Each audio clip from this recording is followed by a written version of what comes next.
de la cápsula de la Universidad Central. Y hoy te voy a hablar de los efectos del alcohol básicamente en el cerebro, probablemente relacionados con el cuerpo y salud. ¿Qué efectos tiene el alcohol? ¿Cuál va a ser nuestra agenda de hoy? Primero, antes de mostrar la agenda, quisiera traer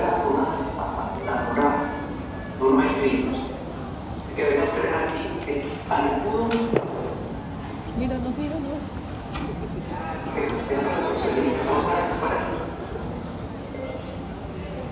aquí tengo seguro que se vea todo.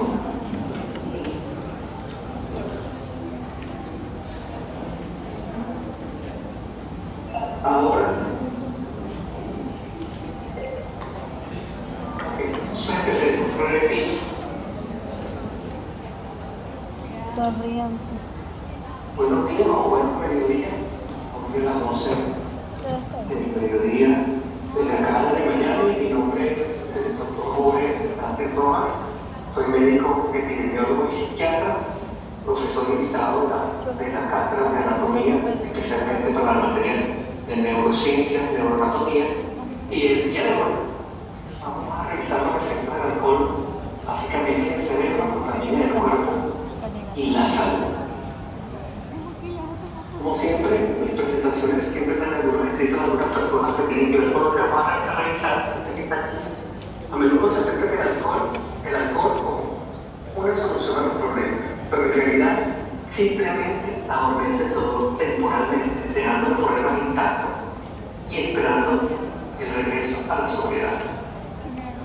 Esto nos acerca al concepto y a la teoría que plantea que muchas veces el alcohol es usado como ansiolítico y como antidepresivo. Mucha gente cuando tiene angustia usa por su efecto en los receptores que ustedes saben lo usa como ansiolítico y a veces como antidepresivo, como una manera de borrar por su efecto en la memoria de borrar los problemas. Y este vocalista de Red Hot Chili Peppers, me imagino que todos conocen que el grupo Red Hot Chili Peppers plantea esto y es que es muy común que muchos de nosotros busquemos en el alcohol medicamento. Vamos a tener pacientes que antes de buscar ayuda se acerquen al alcohol como una ayuda o una solución a sus problemas. La otra cita importante que quería traer hoy en esta caja dice: ¿cómo podía soportar mi consumo de alcohol? O eso creía, podía consumir mucho alcohol sin emborrachar incontrolablemente. Me negué a verlo como un problema. Es que una de las características principales que tiene la predisposición a la adicción, las personas que tienen el piloto de modo lunar de la Apolo son un astronauta importantísimo que terminó teniendo problemas severos de alcohol. Como les decía, la predisposición al alcoholismo tiene que ver con una característica genética que nos hace más fuertes, resistimos más a los efectos del alcohol. Esas personas que se toman su primer trago y se quedan dormidas, lo más seguro es que no terminen de desarrollar un alcoholismo. La probabilidad de alcoholismo tiene que ver con algunos genes más adelante que hacen que nosotros seamos más resistentes, que somos esos que el alcohol, el que se queda más despierto en las piernas, el que hace más ruido, el que canta más, el que aguanta más el alcohol, es el que casi siempre termina desarrollando un alcoholismo, como en el caso de Buzz Aldrin, astronauta de la NASA. ¿Qué vamos a revisar hoy?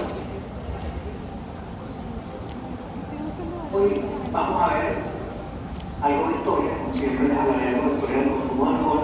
Veremos qué es, definiremos qué es el alcohol, cuáles son sus propiedades, cómo es el metabolismo, cuál es la bioquímica del alcohol, que probablemente ustedes conozcan más que yo. Después hablaremos de los distintos patrones de consumo de alcohol. Para el estudio del consumo de alcohol se han establecido sus consecuencias de sus problemas, patrones de consumo, lo que se consideran patrones de consumo. Veremos cómo afecta el alcohol del cerebro. Veremos cómo afecta el hipotálamo hipofisiario adrenal del cerebro, cómo esto termina el alcohol, y cómo esto termina afectando el cerebro. Revisaremos este cerebro hepático intestinal que tiene que ver con el hecho de que el alcohol, por ser antiséptico, afecta lo que llaman la nota microbiota, es decir, la flora intestinal, y como esta alteración de la flora intestinal como consecuencia del consumo de alcohol afecta el cerebro, tenemos el concepto básico que a ustedes probablemente vieron en las lecciones, que es la tolerancia. Hablaremos de la disminución, un trabajo reciente en disminución, que es una muestra muy importante, en disminución de la materia cristalina como consecuencia del consumo de alcohol, de dosis específicas del consumo de alcohol.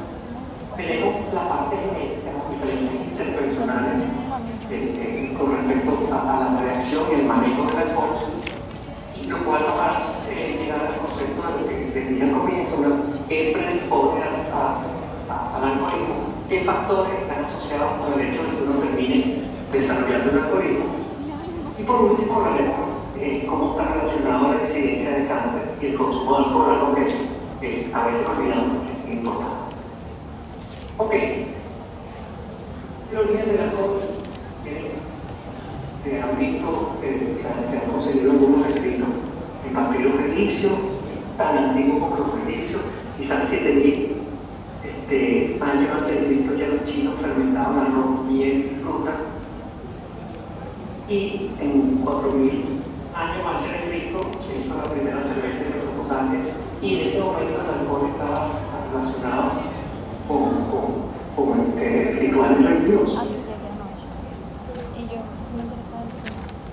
Y como les ponemos en esta imagen, el Egipto, la cerveza y la celebración están muy relacionadas con la fermentación de la cebada en ceremonias funerarias. En el Renacimiento, en la Edad Media del Renacimiento, en el Roma medieval, el vino era, de alguna manera, influía en la incidencia de enfermedades transmitidas por el agua, puesto que la cerveza y el vino eran más seguras por la inexistencia de agua potable. Sobre todo en los monasterios era donde se destilaba esta bebida, y se empezaron a hacer bebidas con este proceso, desarrollo del proceso de la destilación, se empezaron a hacer bebidas un poco más fuertes como los licores. En la Edad Moderna, en los siglos XVIII y XIX, se expande masivamente el consumo de ginebra y whisky a lo largo del mundo, y con la aparición de la Revolución Industrial se aumentaron significativamente el consumo porque se desarrollaron equipos de procesamiento mucho más eficientes, y sobre todo la expansión del comercio por vías fluviales y marítimas hizo que se construyeran a lo largo de todo el mundo. Y a raíz del siglo XX viene la etapa de la prohibición primero y luego de la regulación. En 1920 se aplica lo que se denomina la ley seca, en la cual era prohibido, era un delito consumir y distribuir y vender alcohol, lo cual desarrolló una mafia gigantesca que trajo como consecuencia muchos robos, asesinatos, bandas, lo cual terminó acabando con esta ley, haciéndolo de consumo ilícito. En 1950 empiezan las campañas, se empiezan a observar los efectos adversos y empiezan las campañas de salud pública para hacer entender a la población general los efectos adversos en cerebro y sobre todo en salud general. Y a partir del siglo XXI se empieza a desarrollar una conciencia y consumo responsable. Hay un creciente enfoque en consumo responsable y disminución y prohibición del consumo de jóvenes. Podemos ver como uno de los factores más importantes es el hecho de que empiezan a consumir a edades tempranas. Hoy se sabe que hay una relación importante del alcohol y salud mental, y se ha desarrollado mucha investigación de la cual vamos a revisar algunas de las palabras de los efectos nocivos dañinos del alcohol en el cerebro. ¿Qué es el alcohol?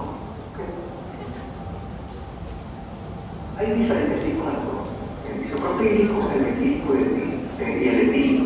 Pero generalmente, ¿qué caracteriza los alcoholes? Que son solubles en agua y líquido.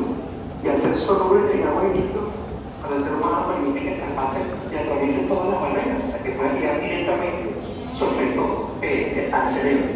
Pero estos tipos de alcohol generalmente son alcoholes líquidos. Y el consumo simultáneo puede estar asociado a carbohidratos, grasas lo cual disminuye la digestión. O sea, cuando uno consume el alcohol asociado con las proteínas, grasas y carbohidratos, se disminuye la función. El alcohol como tal no solo, y eso recomienza receptores, sobre todo receptores adentro, sino que traspasa las membranas por acceso al organismo y actúa directamente entrando a la célula en el núcleo. Y el daño sustancial no produce específicamente el alcohol, sino un derivado del alcohol que es muy tóxico, que es acetaldehído.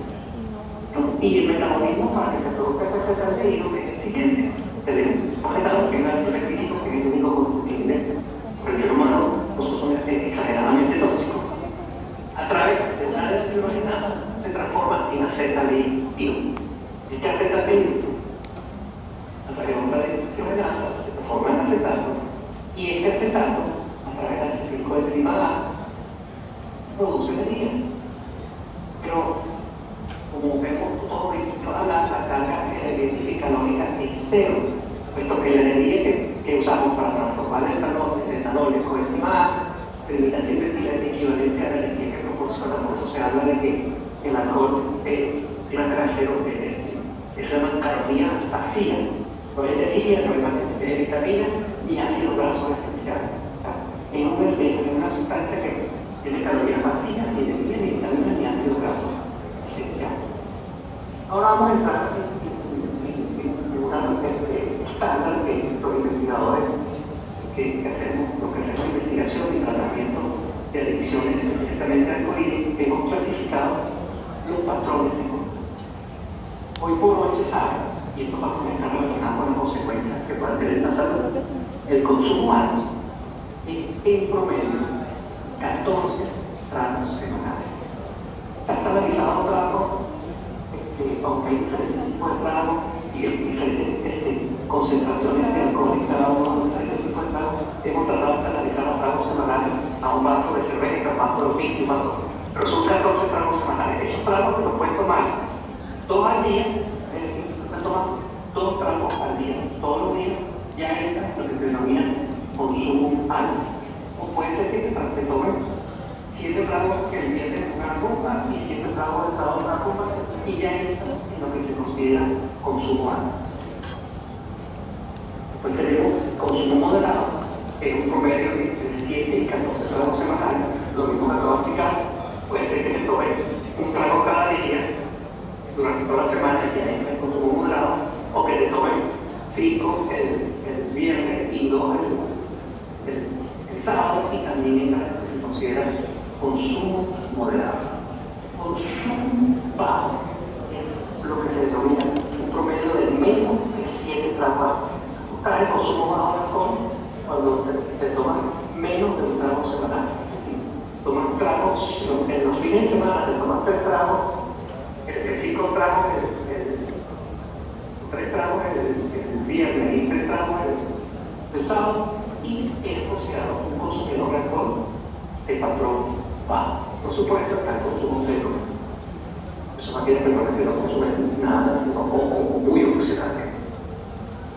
Ok, ¿cuál es el efecto bioquímico y neuroquímico del alcohol en el cerebro?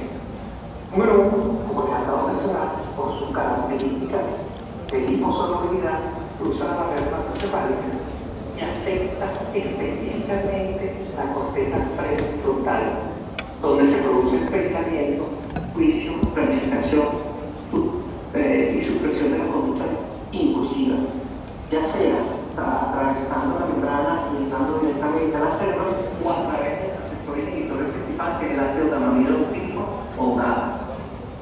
El efecto inmediato, además del efecto inmediato, tiene un efecto tardío y crónico, porque se sabe hoy que a nivel de la corteza frontal produce cambios importantes en la plasticidad y se ha asociado hoy con conductas impulsivas. O sea, el consumo crónico del alcohol produce conductas impulsivas.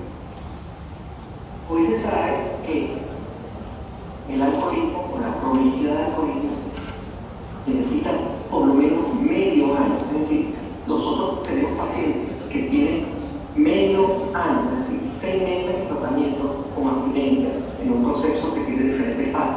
desde la fase de desintoxicación, la fase de hospitalización, fase ambulatoria, pongamos que dura 6 meses, y a partir de los 6 meses que nosotros empezamos a observar, y hay estudios que empiezan a haber aumentos de ese dolor de la corteza, de la sustancia que es la corteza, y empiezan a haber esos cambios en la conducta impulsiva. Es decir, que hay un cambio importante en plasticidad que necesita tiempo para ser reversible. Y por eso el tratamiento del alcoholismo es un tratamiento que necesita mucho tiempo. Y por las condiciones que vamos a revisar están asociadas con la genética, que es una enfermedad crónica. O sea, una vez que una persona se ha necesitado en alcoholismo, y ustedes lo verán en pacientes alcohólicos, no se habla de cura, se habla de tratamiento, abstinencia. O sea, la persona se considera alcohólico toda la vida, así no haya consumido hace 20 años. Se habla de recuperación, no de cura.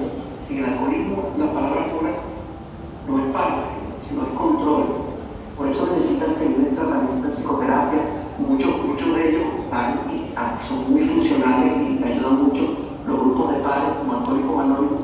Y una de las cosas más eficientes que funcionan también son los grupos religiosos, los grupos evangélicos, porque de alguna manera mantienen a la persona alerta y le hacen saber que esto es una enfermedad que dura toda la vida, que necesita control de por vida. Por esos cambios tan importantes y por esa predisposición genética. ¿Por qué otro de los características que produce el alcohol? A nivel de las neuronas, otro de los efectos que tiene el alcohol en el cerebro es a nivel de las neuronas serotoninérgicas. En esta actividad de las neuronas serotoninérgicas produce un cambio de estado, de bienestar, de ánimo, de imagen corporal. El primer efecto que uno siente cuando consume el alcohol, o la gran mayoría siente cuando consume el alcohol, hoy sabemos que no es lo mismo en todo el mundo, es que hay un cambio de ánimo, una alegría, un bienestar, no se ve muy hermoso, se ve perfecto, se siente con poder.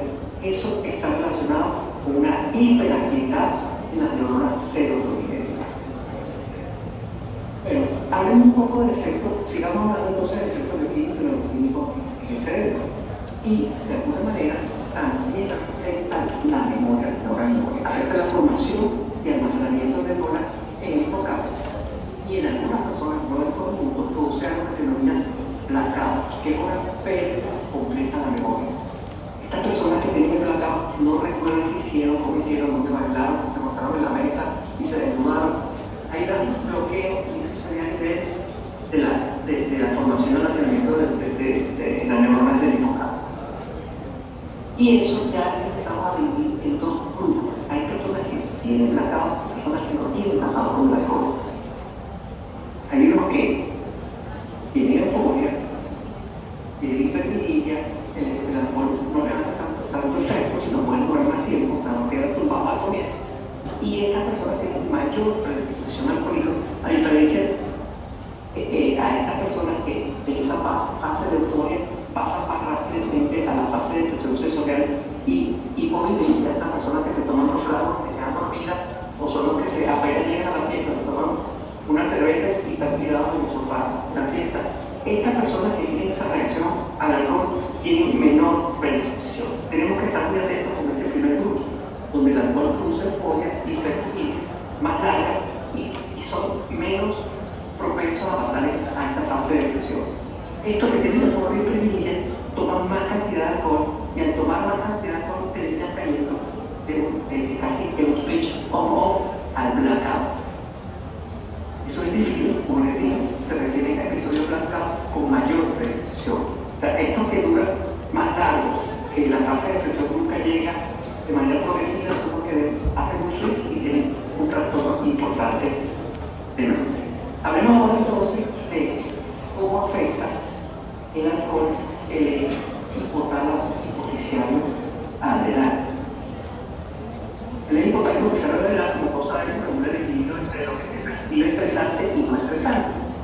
Ustedes saben que el hipotálamo, a través de la hipófisis, actúa a nivel de la glándula suprarrenal y de la corteza. El consumo de alcohol aumenta el cortisol de manera crónica. Y eso trae como consecuencia más ansiedad y más estrés, aunque no se esté bebiendo y aunque no haya situaciones estresantes. Es decir, estas personas que no existen usan el alcohol para calmar la ciudad por su efecto inmediato de nuestro poder aéreo, como los ansiolíticos, que es lo mismo que hacen los ansiolíticos. El efecto tardío del alcohol es que produce más ansiedad y estrés en los periodos en los que está bebiendo, porque se produce una desregulación del eje hipotálamo hipoficiario adrenal. Se describe necesidad de más de 6 meses, como decía, un cambio importante que dura de más de 6 meses para recuperar ese funcionamiento del eje hipoficiario adrenal y disminuir los niveles de cortisol. Ya hemos revisado qué ocurre a nivel encefálico y ahora estamos revisando lo que ocurre en el eje hipotálamo hipoficiario adrenal. También les dije que les iba a hablar del efecto en el eje cerebro-estático integral. ¿Okay? Resulta ser que nosotros tenemos lo que llaman dos macrobiota o toda esta serie de flora gastrointestinal que hoy por hoy se sabe que es importantísimo en la regulación de la función mental. No sé si han oído que esta flora gastrointestinal, si uno saca el peso, son alrededor de 6 kilos de nuestro peso. Y para darle un ejemplo, se dice que el 98, 99, no sé este número exacto, pero por ahí, la serotonina que nuestro cuerpo produce, la producen estas bacterias. O sea, que son indispensables para la regulación de funciones y de la salud mental. Bueno, cuando consumimos alcohol, se producen dos cosas. Uno, que estas bacterias se desregulan porque algunas son sensibles y puede ser el alcohol es un antiséptico y acaba con esta bacteria, entonces desregula esa flora bacteriana intestinal. Otra, el efecto liposoluble del alcohol afecta la barrera de las células intestinales y produce una ruptura de esa barrera, lo cual trae como consecuencia filtración y una translocación bacteriana. Es decir, entra a la sangre una cantidad mínima de bacterias, una translocación bacteriana que va al hígado. Y eso trae como consecuencia una infiltración sistémica de endotoxina. O sea, la respuesta del hígado es procesar esto y trae como consecuencia una infiltración sistémica de endotoxina. Esa infiltración sistémica de endotoxina por esta relación de ruptura de la barrera hematoencefálica y la translocación bacteriana y la reacción hepática a esta translocación bacteriana afecta directamente en el cerebro, porque estas endotoxinas pasan la barrera hematoencefálica y produce la ruptura de la barrera hematoencefálica y produce una alteración que aumenta un número de neurotransmisores. Es decir, hoy por hoy se sabe el cuadro característico del alcoholismo, que se llama craving, que es la necesidad por volver a consumir, está directamente relacionado con lo que produce un alcohol a nivel de la ruptura de la barrera intestinal y la activación de la endotoxina como consecuencia de la respuesta hepática. Es decir, esas endotoxinas, repito, se filtran a través por la ruptura de la barrera hematoencefálica y producen un aumento de neurotransmisores que da esa sensación de necesidad de consumo, de craving, ¿okay? Lo que produce el craving. Ok, hablemos del fenómeno de tolerancia que ustedes vieron, la tolerancia la necesidad de consumir más. Esta droga, en este caso el alcohol, para obtener el mismo efecto. Es decir, la primera vez que uno se toma un trago, este trago produce un efecto, y a medida que lo va consumiendo, ese efecto que uno logra, por ejemplo, el efecto de quitar la ansiedad, no se logra, necesitamos consumir más, o el efecto de dormir y no hacer afectar los problemas, deja de presentarse y necesito consumir más. Pero la tolerancia como tal es varios fenómenos, muchos tipos de tolerancia, por lo menos 10 tipos descritos hasta ahora. Y lo que se sabe es que se produce el efecto del alcohol en expulsiones repetidas y se desarrolla como consecuencia de la toxicidad del cerebro al acetaldehído que les mencioné al comienzo, que es el producto del metabolismo del alcohol etílico por una deshidrogenasa. Eso trae como consecuencia alteración de circuitos de bienestar, circuitos dopaminérgicos y serotoninérgicos que dejamos en su clase de neurobiología de la atención. Y eso trae como consecuencia que para sentirme bien, yo necesito consumir más. Sentirme bien, necesito consumir más. Pero llega un momento en que estos circuitos están tan alterados que yo no consumo para sentirme bien. Yo consumo para dejar de sentirme mal. La abstinencia produce tanto dolor, en el caso del alcohol es grave, tanto dolor, tantos efectos físicos que yo necesito consumir alcohol para dejar de sentirme mal. O sea, no termina siendo un efecto que me ayuda y me motive, me produce bienestar, sino con el aumento de la tolerancia, el consumo de alcohol es relacionado con el malestar. O sea, yo quiero quitar el malestar y para quitar el malestar necesito consumir alcohol.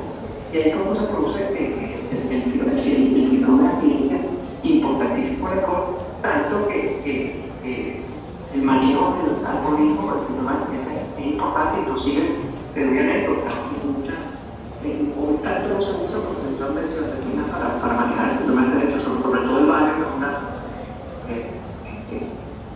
de las benzodiazepinas más usadas para manejar el síndrome de abstinencia, pero en mi posgrado de psiquiatría del hospital universitario, la manera de manejar el síndrome de abstinencia era regular las cantidades de alcohol y teníamos alcohol en el servicio y dábamos menores cantidades para evitar la aparición mientras el paciente iba manejando ese síndrome de abstinencia y de abstinencia. Se le daba cantidad de alcohol porque el efecto físico de no consumir alcohol podía producir daños médicos importantes. Entonces, este aumento de la dopamina, seguido de una disminución como consecuencia de esa tolerancia, trae como consecuencia dos cosas: una prolongación de esta pendiente de la función de placer, y cuando se vuelve a consumir, se necesita más para lograr ese placer. Pero que hasta llega un momento en que el consumo solamente se hace para no tener un placer. Es decir, se produce un cambio progresivo en el balance placer y placer.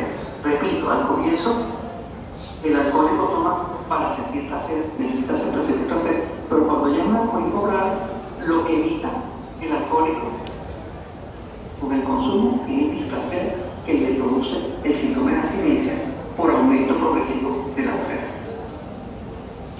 Ok, hoy vamos a revisar un trabajo de lo que produce el cerebro en la materia gris. Es un trabajo que se publicó creo que el año antepasado, una muestra importante en Inglaterra de jóvenes y adultos con el patrón de consumo que ya les mencioné. El patrón de consumo alto, más de 14 grados, de 7 y 14 moderado, más o menos de 100. Y aquí les traigo los resultados de nuestra explotación. Tenemos que en el eje de las X tenemos la cantidad de tratos que consumen, lo llamamos unidades, y en el eje de la Y del gráfico de la izquierda tenemos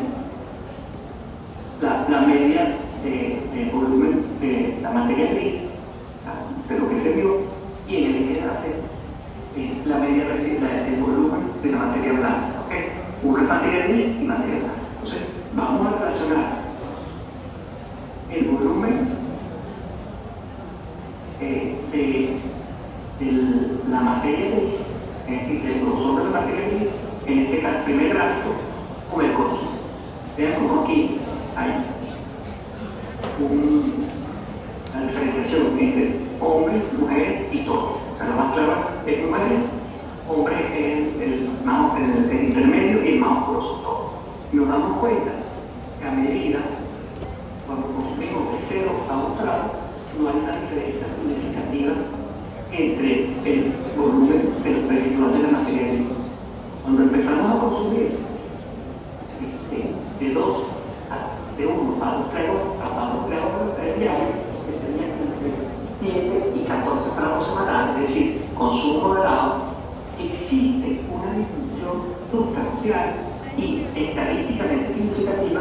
Ven ese consumo, ven ese valor, ven esta X que es estadísticamente significativa, mayor en mujeres que en hombres.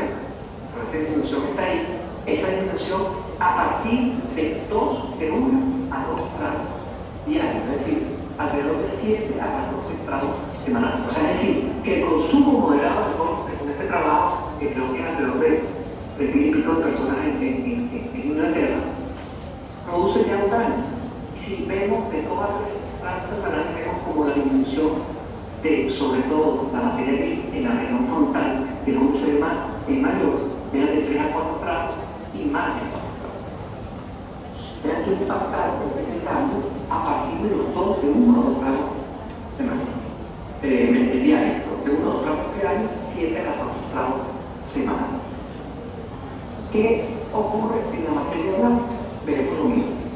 Es cuando 0 a 1 grado diario no se ve un cambio significativo, pero a partir de 1 a 2 grados, 2 a 3, 3 a 4 y más de 4, sí existe disminución importante del grosor, del volumen de la materia blanca. Es decir, estamos afectando no solo los somas de las células, sino también los axones y la mineralización de estas células. O sea que no es un problema nada más de funcionamiento, sino de transmisión de información, que sobre todo se ve, lo dice el trabajo, en la región prefrontal, en las regiones frontales, que como ya sabemos tienen que ver con juicio, procesamiento de información, evaluación del peligro, y todo eso es lo que nosotros vemos afectado en las personas que consumen alcohol. Pero no que son alcohólicos, más de 4 gramos diarios. Estamos hablando de personas que consumen entre 1 y 2 gramos diarios. ¿Okay? Como la canción de Rubén Blades. ¿Se acuerdan la canción de Decisiones de Rubén Blades? El borracho está convencido de que a él el alcohol no le afecta a los sentidos. Además piensa que sus reflejos son mejores. Y un pequeño acelerador para sentirse mejor. Eso tiene que ver con la región frontal. O sea, no se percibe peligro, se siente, hay una especie de megalomanía, puedo con todo.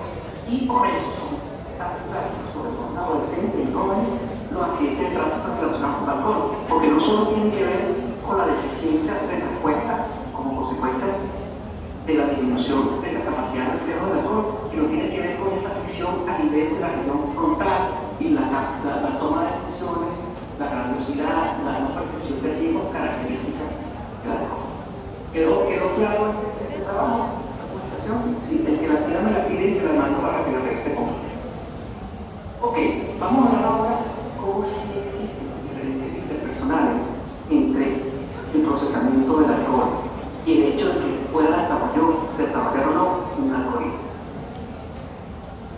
Entonces, como sabemos, también se tiene cuando toma el alcohol una división en la corteza prefrontal. Ya sabemos que el alcohol no solamente atrae la corteza regada, sino que traspasa directamente por su solubilidad a la membrana y al traspasar llega directamente a esta neurona sobre todo la prefrontal donde se ve la. Ok. Además de eso, se ve una gran disminución de la actividad de los circuitos del hipocampo, lo cual está relacionado, que ya hablamos, con la pérdida de la memoria al no llegar aplacado. Después de los dos tragos, existen dos tipos o dos grupos importantes de población. Una, que empieza a sentirse cerrado con malestar y se queda dormido, como les comenté, en el sofá en la piel. Es el que nos manda dos tragos, que se van a se queda dormido temprano. Esas personas tienen menor predisposición a desarrollar alcoholismo, menor predisposición. Hay otro grupo donde no hay sedación, tienen más euforia, están toda la noche despiertos, pero al final de la noche terminan en un blackout. Y eso trae como consecuencia una predisposición más importante de todo se sabe, y esto está relacionado con un grupo de genes específico. ¿Okay? Hoy se sabe, hay unos genes que tienen que ver con alcohol y euforia, que tienen que ver con serotonina, otros que tienen que ver con receptores GABA, que hay dos tipos de receptores de genes que producen el GABA2 y el GABA-G1, dependiendo de la presencia de uno u otro, tú vas a responder más rápidamente a la sedación o menos rápidamente a la sedación con el alcohol. Además se sabe que hay unos que tienen más predisposición a que el alcohol termine desarrollando a largo plazo los efectos del estrés, otros que tienen más predisposición. Hoy por hoy se sabe que esa deshidrogenasa que les comenté, que transforma el alcohol etílico en acetaldehido, en poblaciones que son más rápidas en transformación, lo cual produce más rápidamente el efecto tóxico, lo cual hace que se droga más rápido, y hay niveles bajos en algunas poblaciones aguantan más por tener menos deshidrogenasa, morada asiática y los nativos americanos, y que son más predispuestas a estas poblaciones a desarrollar alcoholismo. ¿Okay? Y hoy por hoy se sabe que por la deficiencia en el desarrollo, por el proceso natural de desarrollo del encéfalo, por debajo del consumo de los 20 años, existe una predisposición descrita a desarrollar alcoholismo. Hoy por hoy se sabe que quien consume alcohol antes de los 20 años tiene un riesgo mayor, sobre todo si tienen los otros genes que esté descrito, a desarrollar un alcoholismo. Y aquí quería traerles hoy este trabajo interesantísimo. Si quieres tomar fotos, publicado en marzo del año antepasado, es un trabajo muy alto que hicieron los ingleses también, que agarraron alrededor de 1 millón de personas de ascendencia europea y alrededor de 100.000 personas de ascendencia africana, y empezaron a analizar el desarrollo no solamente del alcoholismo, sino de diferentes adicciones. Esto es adicción a lo que sea, pero fueron identificando diferentes bloques específicos, genes específicos, porque saben que esto es multigenómico, o sea, para que se dé una predisposición tiene que aparecer varios bloques, pero se identificaron 9 bloques específicos para el alcohol. Pero ahí lo dicen en algún lado. 9 bloques específicos para el alcohol, 32 específicos para el tabaco, 5 para el cannabis y 1 para los opioides. Es decir, si el segmento específico de genes que hacen transcripción de proteínas especiales que tienen que ver, como les dije, con receptores serotoninérgicos, con el hipotálamo lateral, o sea, que tiene que ver con varios factores que hacen que exista una predisposición que es alrededor del 50%. O sea, tú, si en tu familia hay alcoholismo o dependencia a alguna droga, tienes el 50% de probabilidad de tener alcoholismo. Y está demostrado genéticamente que es así.